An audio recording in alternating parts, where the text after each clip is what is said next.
After a year of plundering the merchant ships of the Caribbean, fortune hunter turned pirate Black Sam Bellamy turns his treasure-laden galley Whydah homeward towards Cape Cod, Massachusetts. As Bellamy and his small pirate fleet approach the treacherous New England shore, a fearsome nor'easter begins to blow, while on the wind-swept dunes of the Cape, a lone woman watches for the sails of her lover's ship, as she has done every day since he first departed, nearly 2 years before. Will the heartless winds of fate dash their dreams upon the shore?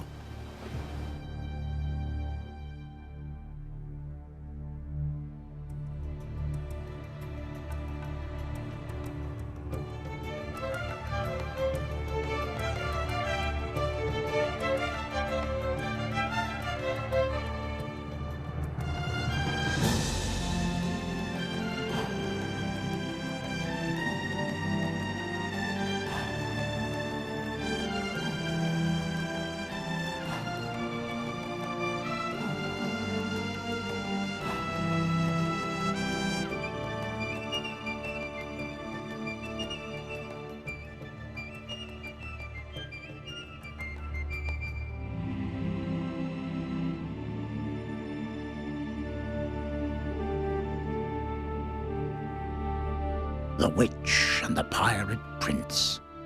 Back in the early days of sail, the first sea tales were simply gripping yarns of true events, told and retold over a mug of grog or in front of a warming fire. Over the years, the line between fact and fiction sometimes blurred, giving birth to a legend.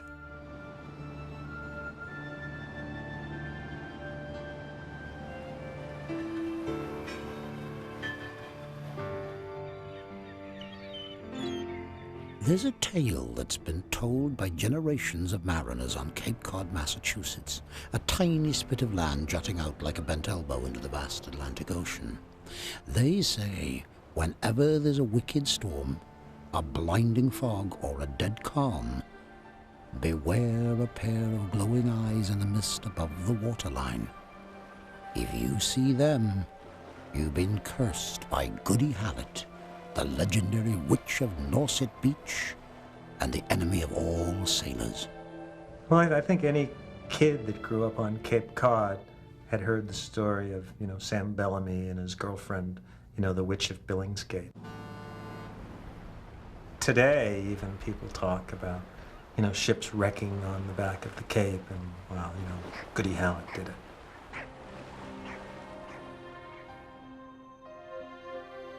For centuries, Cape Cod mothers have mourned their sons and husbands whose lives were lost at sea, while along the outer beach, the arm of this narrow land, lie thousands of rotting wooden spars and rusted shanks of iron, the bones of unlucky ships struck down by the witch's curse.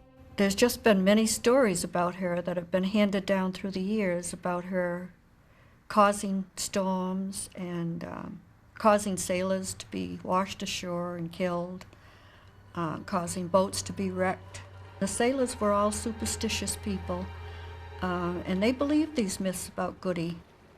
Cape seamen, whenever they saw phosphorescence in the spume, would say, "There be Goody Hallet's familiar, waiting to pick up souls."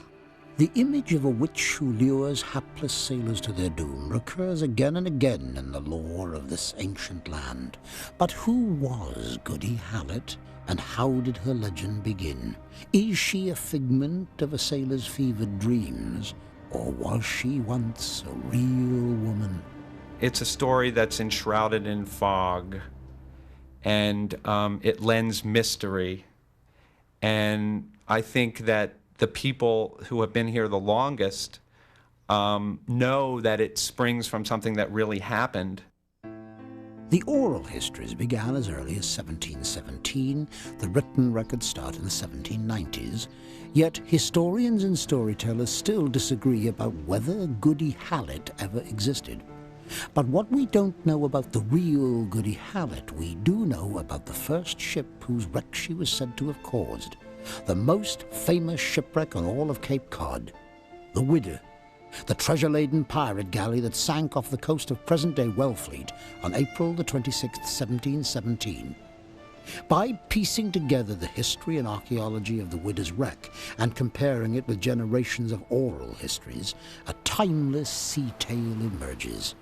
A tale of romance, adventure, betrayal, and greed. Massachusetts Bay Colony, Salem Village, the mid-1690s.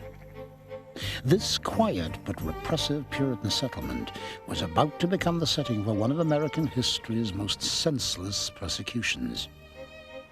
The Salem witch hysteria cost over 19 innocents their lives, condemning to death peaceable husbands, wives, even community leaders, based on the accusations of some vengeful little girls who claimed to be possessed. It was in this climate of suspicion, betrayal, and treachery that some believe young Maria Hallett's tragic life began. Her mother might have been one of the witches who was hung, and then she made her way down Cape, just not knowing where to go because all the people in Salem had turned their back on her. But we do know that she arrived at Captain Hallett's house in Yarmouthport, and they took her in. They could always use an extra hand. And she was a strong, able, very intelligent girl. One of the most prominent figures in the witch trials was the famed ecclesiastical figure Reverend Cotton Mather. Cotton Mather. The name makes me shudder. He liked watching people hang by the neck until they were dead. He was trying to teach people around here how they should live. An ardent believer in witches, devils, and supernatural possession, Mather was a proponent of the hysterical superstitions that would one day condemn Goody Hallett herself. Some historians believe that the woman known as Goody Hallett was not from Salem or the Hallett family of Yarmouth, but was born further down Cape, the daughter of an innkeeper. Whatever her name, wherever her origins, all the legends agree.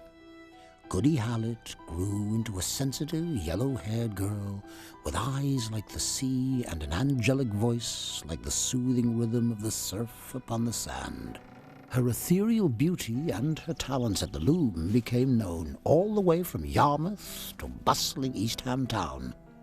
Life for teenaged Maria was quiet, serene, and predictable, until the arrival in Eastham Harbour of a dashing young sailor from England's West Country, a fast-talking dreamer with lofty ambitions of salvaging Spanish gold. His name was Sam Bellamy. It is extremely likely that he served in the British Navy during the War of Spanish Succession. At the end of that war, over 50,000 men were thrown out of the British Navy with no prospects for future employment. It's entirely possible that Bellamy may have come to Cape Cod to start life over again. Bellamy, like every other sailor of his day, had heard tales of a sunken fleet of Spanish galleons and their cargoes of priceless treasure glittering just below the surface of the blue Caribbean waters. Everybody up and down the coast, all over the world, wanted to go and raise those boats. And Sam was ambitious, so he wanted to get his share. And he wanted to raise money enough to get down there and get part of it. Bellamy spent his time on the Cape refitting his sloop and campaigning to raise money and crew for the Caribbean voyage. He spun yarns and drank ale with the local sailors at various Cape Cod taverns. One morning, to clear his head of the previous night's liquor, Bellamy wandered into the scrub pines by the old Eastham burying acre and heard the sweet, clear voice of a girl singing a mournful song. Walking through a clearing, he spied an angel in human form, innocent, 15-year-old Goody Hallett. Neither girl nor sailor could have known, that this chance encounter would lead to tragedy.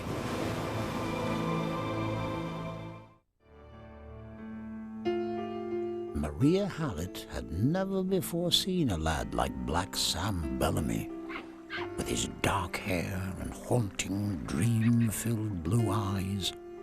She was drawn to him as if under a spell. He was a big, strong, handsome young man, and they were immediately attracted to each other. Maria was but a girl, pure and inexperienced.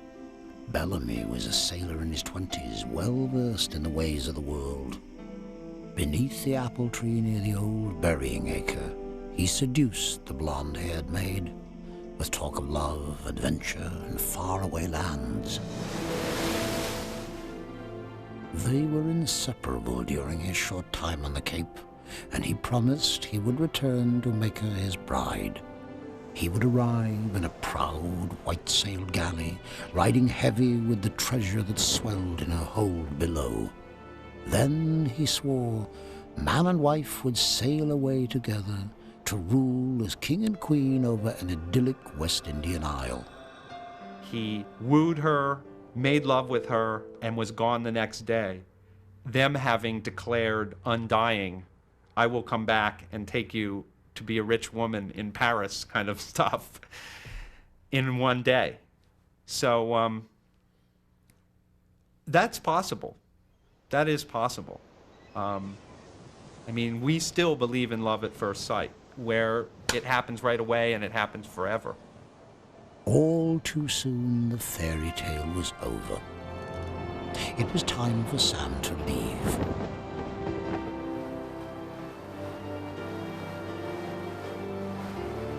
Maria stood on the bluffs above the outer beach and watched as Bellamy's sails receded into the distance.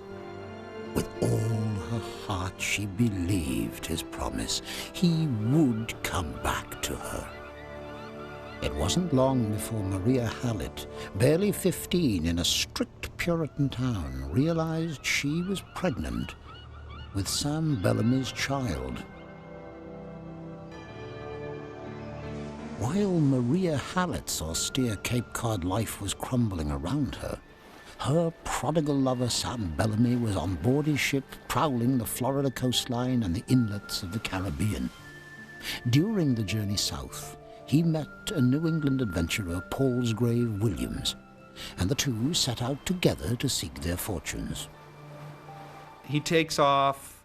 He's looking for to salvage this wreck that may or may not be in shallow water. People may have gotten to it long before he got there. After weeks of fruitless diving, Bellamy and Williams found their crew despondent and ready to desert. But how could the boastful treasure hunters return to New England empty-handed? And after the freedom of being their own masters, how could they suffer a return to the toils of the Royal Navy or the Merchant Marine? Bellamy and Williams anchored at the remote Caribbean port known as New Providence Isle to rest, resupply, and to ponder their uncertain future. There were these pirate strongholds, places where pirates literally had total freedom. It was anarchy in a way, although it had its own order. The rum was plentiful. There was a great deal of carousing and all the rest of it. It was here, in this teeming mass of lawlessness, that Bellamy and Williams met the infamous Benjamin Hornigold, pirate mentor to Blackbeard himself. This venerable leader of the Brethren of the Coast offered to instruct the eager young sailors in the fine art and science of his ancient and bloody profession.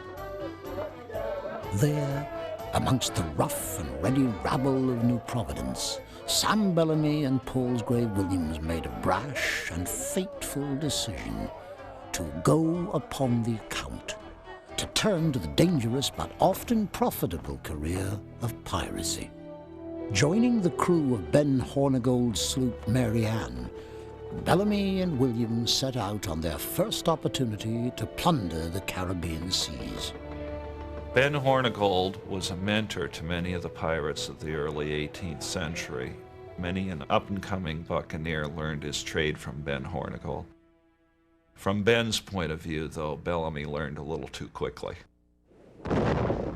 After several months of successful looting, the Hornigold flotilla came upon an English ship, which Hornigold, still loyal to the crown, refused to attack. The crew, a motley mixture of nationalities and backgrounds, protested his decision. Led by the headstrong Bellamy, they argued that all merchantmen should be fair game to their persuasions. The pirate code evolved to the point where leaders were elected in a way. They were appointed from amongst the crew themselves, and they could not really hold that position out of tyranny. They were respected because either they were great military strategists, they found prizes. You were great as a leader as long as you met those conditions. If you didn't meet those conditions, or if you were unfair or cruel, you were easily deposed, and it was done all the time. In accordance with the pirates' articles, young Bellamy was elected captain over the elder freebooter. Hornigold and 26 hands, including another protege soon to become infamous as Blackbeard, left the Mary Ann in a commandeered sloop, and Bellamy, with Williams as his quartermaster, took over as commander.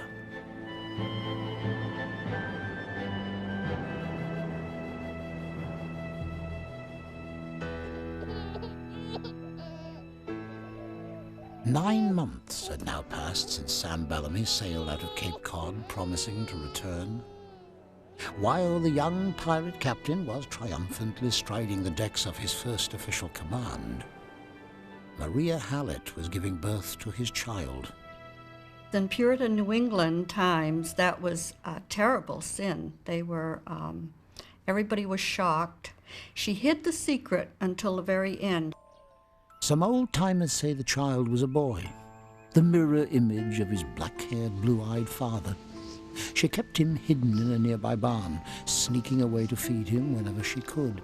But the tragic legend says one night, while Maria was away, the infant choked on a piece of straw and died. If you read history of the time, premarital pregnancies were common, and they had ways of dealing with it. But I think that what she did was she made a choice which caused the people in her town to think that she was being obstinate.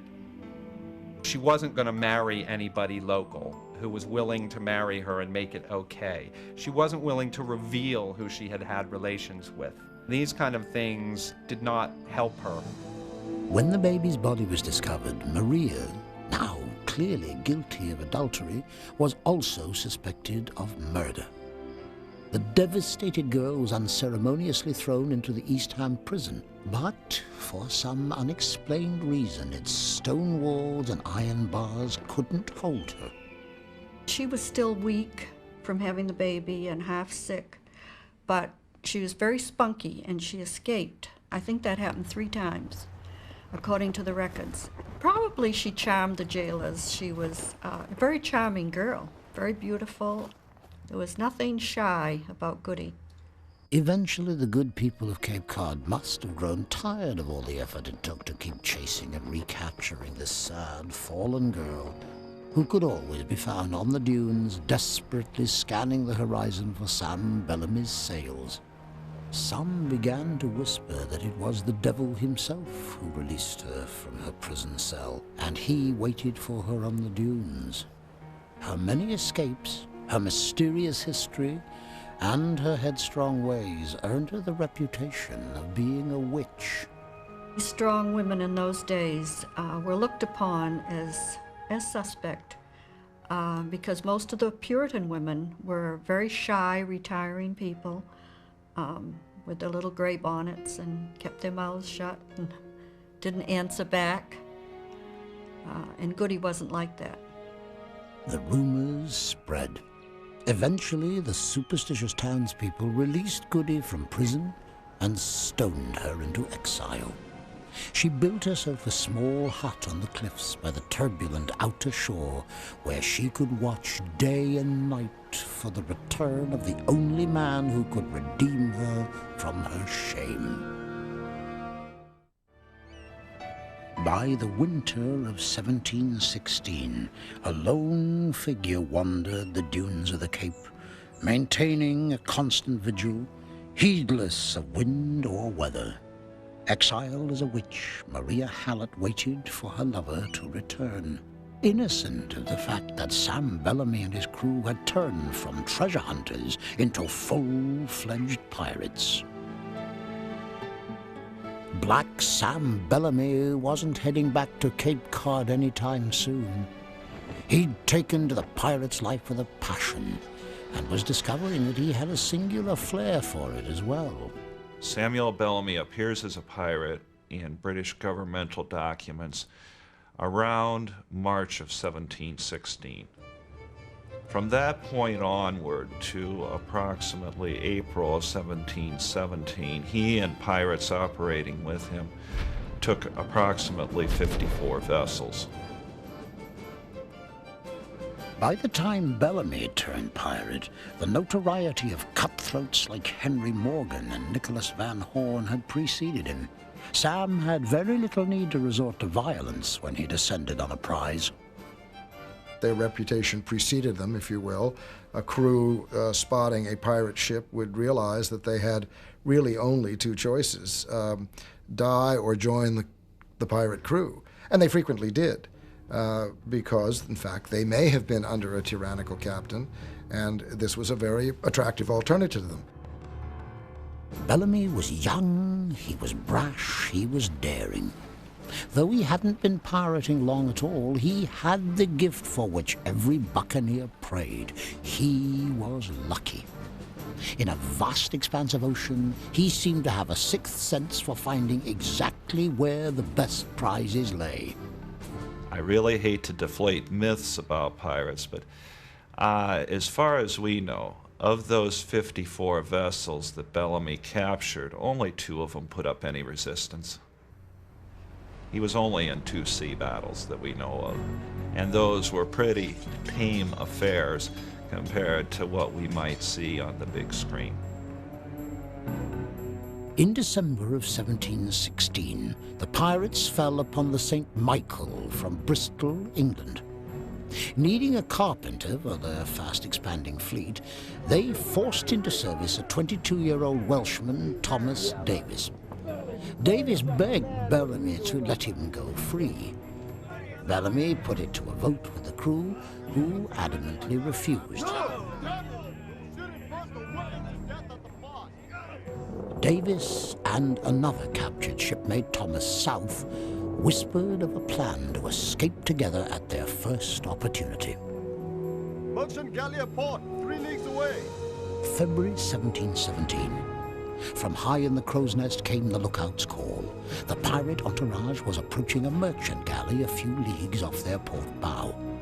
As they neared, the creamy sails filling proudly in the wind, Bellamy recognized that the handsome 300-ton merchantman was, in fact, a slave galley, on the return leg of a voyage to deliver captured African slaves to Jamaica. Bellamy knew she'd have a booty on board, and a rich one at that. The Whydah was built early in 1716 specifically for the slave trade. She sailed to the West Indies, traded off her human cargo in exchange for sugar, indigo, and a large consignment of silver.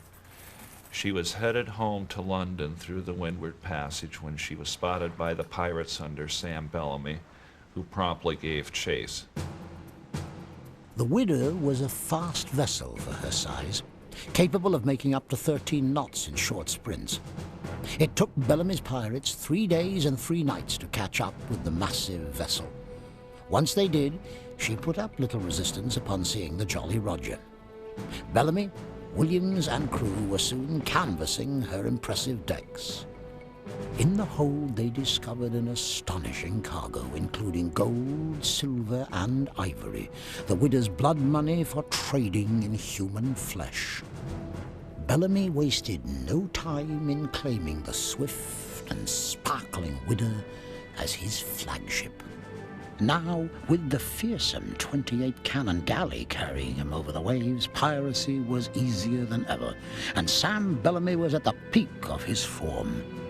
After capturing Captain Simon Beer, a New Englander, Bellamy took a liking to him and invited him to stay on as an officer among the outlaws. When Beer refused, citing the laws of God and man that forbade him turning pirate, Black Sam burst into a rage. You are a devilish conscience rascal. Damn ye! I am a free prince, and I have as much authority to make war on the whole world as he who has 100 sailor ships at sea and an army of 100,000 men in the field. And this my conscience tells me. But there is no arguing with such sniveling puppies who allow superiors to kick them about deck at pleasure. He basically talks about, I will not be subjugated to anybody. I will serve in command at the behest of the people who are on ship with me. And that is so revolutionary. There were no democracies in the world, and historians talk about pirate ships as the first democracies. April 1717. On the high seas, Bellamy, flush with success, set about making plans for his pirating future. Next winter, he surmised, would be a good time to terrorize the merchantmen of the Indian Ocean and the Red Sea. But first, he and Williams made the unexpected decision to sail northward back to New England. As the Whydah and her entourage left the balmy Caribbean and aimed their rudders north toward the blacker waters of the Atlantic, Bellamy raised his eyes to the distant horizon. Could he have been thinking of the girl he left behind on the dunes of Cape Cod? And was he about to keep his promise to return to her? The spring of 1717 brought the first wild nor'easters to the coast of New England. Now branded as a witch, Goody Hallett kept her lonely vigil from her hut upon the dunes. And she waited for Sam's return all that time. She knew he'd come back if he could. She supported herself by weaving and selling the things in town to the people that would deal with her. And she fished, and she had this vegetable garden. Sam Bellamy was, in fact, sailing northward at that very moment, up the eastern seaboard, heading for Block Island on the southern border of New England. There, in early April, Bellamy's partner, Paulsgrave Williams, anchored his sloop for a lengthy visit with his mother and sister. Anxious to depart for Cape Cod, Sam Bellamy bid a hasty farewell to his partner in piracy. They planned to meet again on Green Island off the coast of Maine for a refitting of the Whydah and her supply ship, the Anne. The seas of the Northward Passage were incessantly wild, but that didn't stop the Whydah and the Anne from stopping a pink from Dublin, loaded down with a cargo that made the pirates' eyes pop. The Pink's hold was crammed full with barrels of fine Madeira wine. This was the sort of prize that the pirates wanted to take their time looting, so they put a prize crew aboard and added her to their fleet. The safest course to central Maine would be to sail east-northeast or even perhaps due east for some distance to make sure that you clear the treacherous sandbars of the Cape. Yet Bellamy ordered a course set due north, directly parallel to the arm of the Cape. Cape Cod legend has it that Bellamy was coming back for Goody Hallett. At the helm of the Whydah, Bellamy steered north, toward the place where he first met the yellow-haired girl with the voice as soothing as a gentle tide. As the pirate fleet approached the deadly outer Cape coastline, a nor'easter struck with sudden fury. The winds howled with a violence frightening to even the most seasoned mariner. The storms here are, horrendous. And that storm in particular is a very famous storm that lasted for several days, and we know through examining records from other ships that, that the ferocity of the storm was incredible. Caught in the crashing breakers and fog, the ships were separated. Soon, the pirates and prisoners aboard the Madeira-laden Pink felt a thud as their vessel ran aground upon a sandbar near Eastham's outer shore. The deadly breakers crashed against her hull. Drunk with wine, the terrified pirates huddled together in her hold, reading the Lord's Prayer and awaiting almost certain death. Shipwrecking on the Cape in a storm like that, the thing that's a little bit different about it is that you're so close and yet you're so far. Your boat could come over the outer bar and just stop 30 feet from the beach, and you're still dead because you can't make it that 30 feet. And when you throw in the cold water in the high 30s, low 40s, you're dead meat. I mean, absolutely. Meanwhile, 10 miles up the coast, even the blasphemous Bellamy was beginning to whisper soft prayers. Suddenly, through the curtain-thick fog, he sighted breakers off his port bow and shouted to his helmsman to tack off into the wind. It was no use. The relentless 40 to 60 knot gale from the northeast drove the Whydah back toward the beach, back toward the treacherous sandbars. The Whydah rammed the sandbar stern first. Within 15 minutes, she lost her mainmast from the pounding of 20 to 30-foot breakers.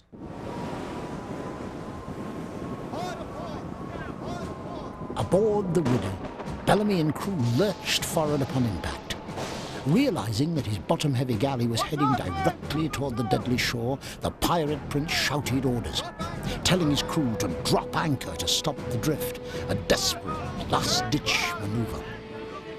The Whydah, rocked by the surf, was dragged, anchor and all, ever closer to the ferocious waves in the shallows. Bellamy ordered the anchor cables cut, but it was too late. The ship was violently driven forward and was torn to pieces by the surf. At that point, she capsized. We know that she was carrying a dozen cannon in her hold, and when she capsized, these cannon would have come crashing down through the decks.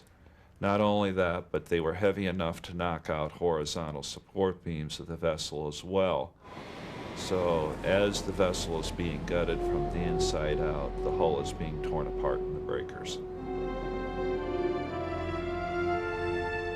The next morning, over 100 dead and mutilated bodies of pirates and their prisoners washed up along the shore. Not 200 yards from Goody Hallett's hut.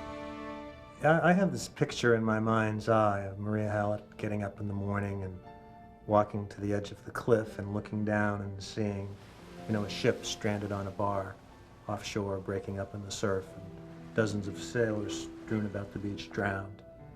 And, somehow she knows at that moment that, her lover might be one of them. But Sam Bellamy's body was not identified among the dead littering the shore. 2 men of the Whydah survived by a miracle. One of them was the kidnapped young carpenter, Thomas Davis. 7 miles down the beach, the 7 drunken pirates of the wine ship awoke to find they too had survived the night. The ship was still intact, beached upon the shore. Still dazed from the wine and the shipwreck, Bellamy's men were easily rounded up, arrested, and thrown into the Boston prison. Carpenter Thomas Davis and his shipmate Thomas South begged the mercy of the court. They both found witnesses willing to swear that they'd been shanghaied. The 2 boys fell to their knees in relief when the judges set them free. The court finds you not guilty. The rest of Bellamy's pirates weren't as fortunate. They were sentenced to hang in Boston Harbor as a warning to other would-be outlaws. Into this classical drama of good versus evil, the infamous Reverend Cotton Mather made a sensational re-entrance. Now considerably older than he was when he prayed for the souls of the Salem witches, this evangelical Puritan took it as his duty to save the pirates' souls as well. Still pontificating to the pirates as he walked them to the gallows, he waited until all 6 bodies swung from the scaffold, before dramatically proclaiming to the cheering crowds below him, "Behold, the end of piracy." He preached the day the guys were hung. He was there and he told the cautionary tale. See, he knew that the evil lurked inside of each and every one. The news of the widow's wreck spread quickly throughout the Massachusetts Bay Colony. Governor Shute, hearing rumors of potential treasure, decided to dispatch an emissary post-haste to try and salvage the booty for the crown. He selected ex-military officer and acclaimed mapmaker, Captain Cyprian Southwark. But by the time Southwark made his way to the outer beach, the good people of Cape Cod, for generations experienced scavengers of the wrecks upon their shores, had already picked the wreck site clean. Furious, Southwark posted orders that all wreckage be handed over to the Crown. But the stubborn locals closed forces, stonewalling him. You've got to be kidding me. You know what I mean? This shipwreck came here. We have been working like slaves for a week to make sure that the stuff didn't just disappear into the ocean and be wasted. And now you're coming down and saying we have to give it to you? I mean, I don't think so. May it please your Excellency the Governor. All these people are very stiff and will not own nothing of what they got on the wreck. The issue about Southwark that I love is that the undertaker had a lot of work. You have 104 bodies, and you've got to move them and bury them. The part that I love is when they turn around and stick him with a bill for all the work they've done burying bodies. Sir, I am of the mind that the coroner should have nothing for burying any of these men after they knew them to be pirates.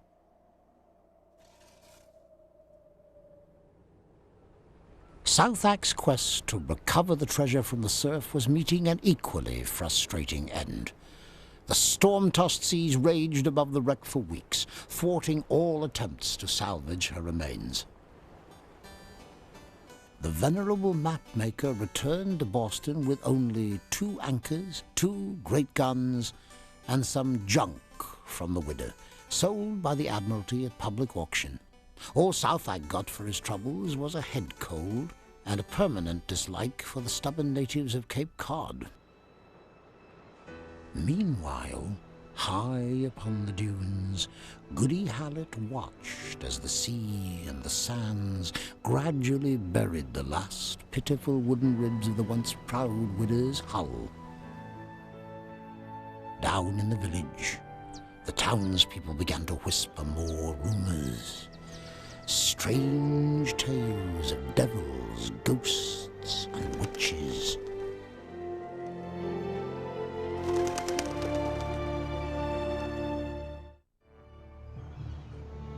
In the years following the wreck, Goody Hallett watched from her hut as the rusting remnants of the widow's hull were gradually consumed by the sea until one day the waves finally covered it forever.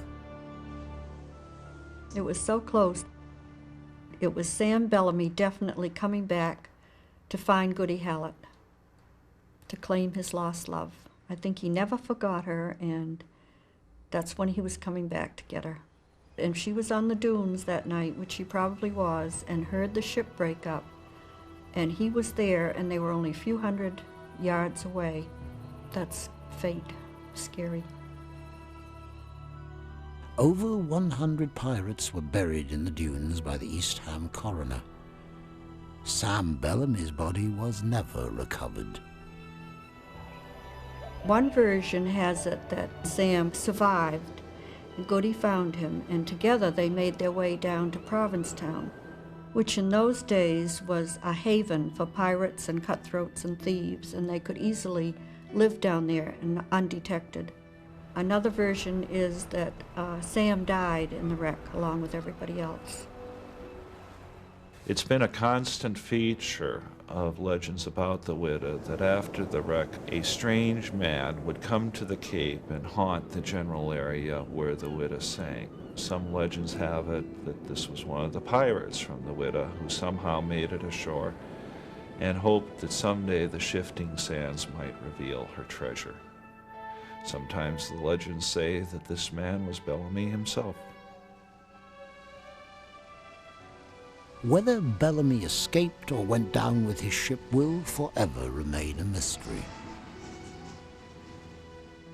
Goody Hallett was said to have remained on the dunes, standing a lonely sentinel over her lover's sunken treasure. As the years went by, her hair turned wild and gray, and she was in misery. People shunned her, and I think she turned bitter, and her fine features became coarse, and her hair became tangled, and she was known as the little old lady of Nauset Beach. Some people said that she caused the wreck of the Whydah that terrible night. She caused the hurricane. All along the outer cape, the stories passed from house to house, from town to town. I spotted Goody Hallett in the dunes last night, dancing madly in her red shoes. They claimed to have seen her two familiars, a glass-eyed goat and a sleek black cat, and murmured of her hatred for all sailors. People blamed her for their crops failing. They blamed her if their animals were sick. They blamed her if somebody was lost at sea. And she was blamed for at least 20 lives that were lost and at least 6 shipwrecks. I don't like the traditions of Goody as a witch. The idea behind it is that Sam Bellamy ruined Goody Hallett. It's a cautionary tale. He ruined her.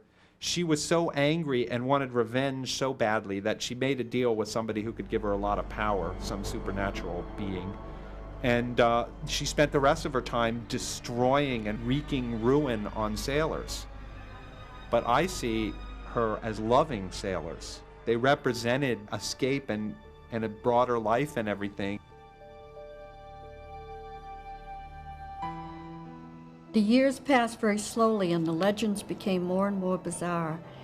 Some people say when the gale winds blow like something possessed, it's Goody Hallett shrieking out her agony on those nights. While the tortured ghost of Goody Hallett paced the Cape Cod dunes, some said Sam Bellamy's spirit also lay in misery, trapped beneath the sands that buried his gold-laden ship. But the recent discovery of a modern-day treasure hunter may have set his spirit free. Using Cyprian Southak's surprisingly accurate maps, salvage expert Barry Clifford finally located the wreck off the windswept beaches of Wellfleet. He said that the wreck was 25 miles from Provincetown. It was so many miles from Samuel Harding's house and so many miles from Billingsgate. Okay, well, where's Billingsgate? Where was Samuel Harding's house? And where did he measure from in Provincetown? You know, a mile or two out in the ocean is a long way. And so we got the approximate area. But, you know, it's buried under 20 feet of sand in a very volatile area with a lot of surf and tidal current. You know, you're exposed to the northeast, and very dangerous place to work. No one in 1717 could have salvaged the Whydah. In 1984, Clifford began the salvage of a vessel that had all but faded into Cape Cod legend. The proof was now tangible. The most famous shipwreck in all of New England oral history was not a myth, but a reality. But what of that woman named Goody Hallett and her ill-fated love affair with Sam Bellamy, pirate prince? Proof as to the legends of the love between Sam Bellamy and Goody Hallett may well remain forever missing. When Barry Clifford discovered the Whydah in 1984, since that time we've recovered nearly 110,000 objects. Unfortunately, none of those objects is inscribed with the motto, Sam loves Goody. The legends and the folklore and the truth have intermingled about 300 years now, so that it's hard to know where one begins and the other leaves off. I like to believe he was coming back here to meet with Maria Hallett, Goody Hallett, she having no idea that he had turned pirate, and he having no idea at all that she had been condemned as a witch.